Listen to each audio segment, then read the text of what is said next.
This is Peggy Peck with MedPage Today. We're teleconferencing today with Dr. Steven Nissen, head of cardiovascular medicine at the Cleveland Clinic Foundation, discussing the year in cardiovascular medicine. So Dr. Nissen, in 2007, began with drug-eluting stents versus bare metal stents being the biggest story in cardiovascular medicine. And I'd like you to take us through a little bit of the controversy. What were the initial issues with drug-eluting stents versus bare metal stents? Well, 2007 really began with a very intense controversy over the relative safety and efficacy of drug-eluting stents.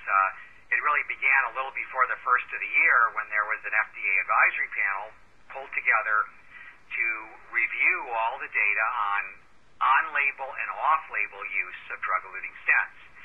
The panel really didn't come to any solid conclusions, but there was a lot of data presented at the panel that we saw in January in journal articles, primarily in the New England Journal of Medicine, that really were trying to answer the question, are drug-eluting stents, do they have a problem with late stent thrombosis? And if so, how big is the problem and what should be done? I think that the consensus that emerged is that particularly with off-label use, that there were problems with increased risk of late stent thrombosis. And interestingly enough, the interventional community responded by gradually decreasing the percent of patients receiving drug-eluting stents, which in 2007, early in the year, fairly rapidly fell from a market share of perhaps about 90% to where it is now at about 65%. Flowing right off the drug-eluting stent story, we had the COURAGE trial results reported in March at the American College of Cardiology meeting, and this was controversy in cardiovascular medicine. We looked at two different approaches to treating stable angina, and turns out that there was not a very big difference. Well, the COURAGE trial, no matter how you look at it, was a very important study. Now, it's controversial, and I was the first to say that, in interpreting trials, not everybody agrees. But I do think it was well designed. The investigators wanted to really determine whether or not putting patients with ischemia through an interventional procedure, primarily non-drug-eluting stents, bare metal stents, would it reduce the risk of death and myocardial infarction over the intermediate to long-term period of time. They enrolled a sizable number of patients in the range of a couple of thousand, and the study was done, in my view, quite carefully.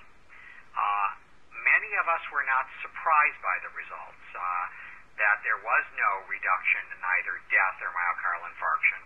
But I think what was even more surprising than those results were the fact that the relief of angina was nearly as good in patients randomized to optimal medical therapy compared with optimal medical therapy plus stenting.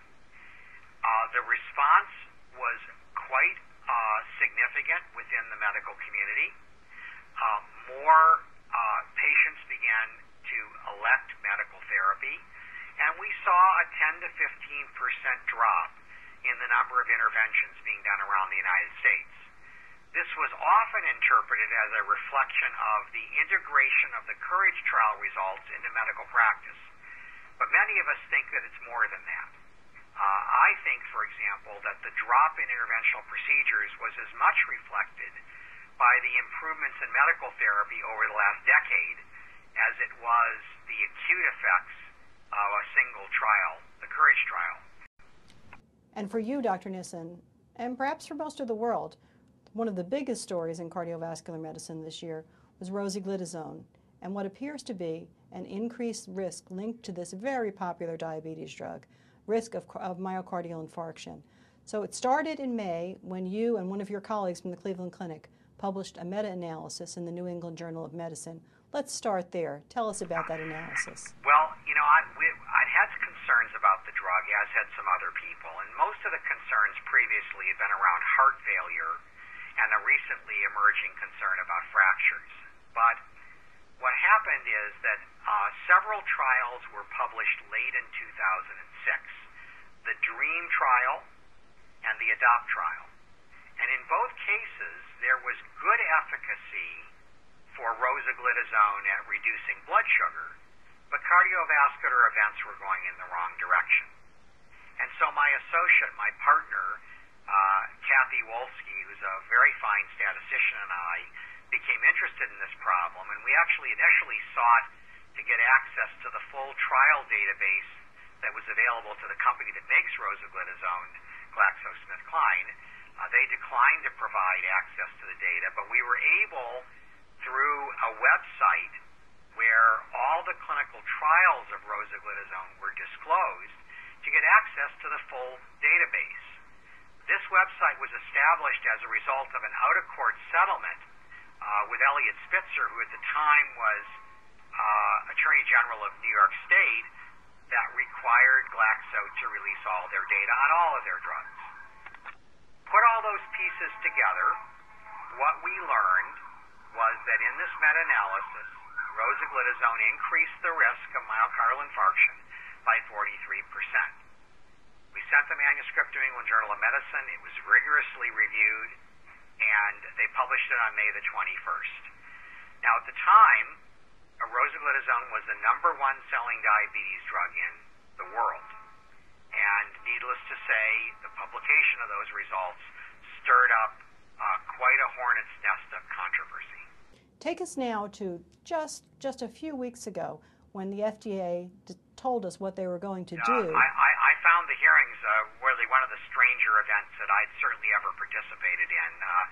The data was reviewed, and the FDA reported to its advisory committee at July the 31st, right at the end of July, that the FDA had done an analysis of all of the data from all of the trials, and they had patient-level data.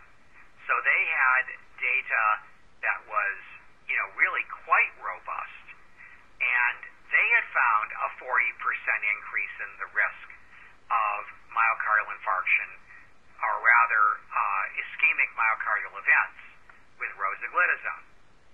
And it was highly significant. Moving into 2008, we've discussed a number of things from 2007 in cardiovascular medicine. What would you predict will be happening with these in terms of clinical implications in 2008? Well, what's going to happen in 2008 should again be a very interesting year, and there's several things that are happening. First of all, we've had a recent brouhaha erupt over the drug Zetia or ezetimibe, and the combination of ezetimibe and simvastatin by Torin. And the controversy erupted over a study known as ENHANCE, which is a carotid IMT study designed to find out whether adding ezetimibe to simvastatin slows the progression of carotid atherosclerosis in comparison to simvastatin alone. And the trial is now 2 years overdue, and there have been a number of news articles about it. This is just appearing now on the front pages. There's also issues arisen about other data that appears not to have been released by the company regarding hepatic safety of the drug. The company has now announced, which is the joint venture of Merck and Schering-Plough, that the ENHANCE trial will be presented at the American College of Cardiology. And the company has also announced that they are no longer going to attempt to change the primary endpoint of the trial, something they had publicly announced a couple of months ago. But it's very controversial. This drug is a $5 billion a year drug, the combination of ezetimibe and simvastatin or Zetia alone, and we're really looking forward to that.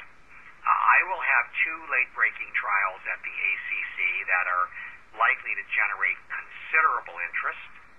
One is called Periscope, which is the first regression-progression trial using IVUS that compares 2 diabetes drugs, and it's drugs we've talked about.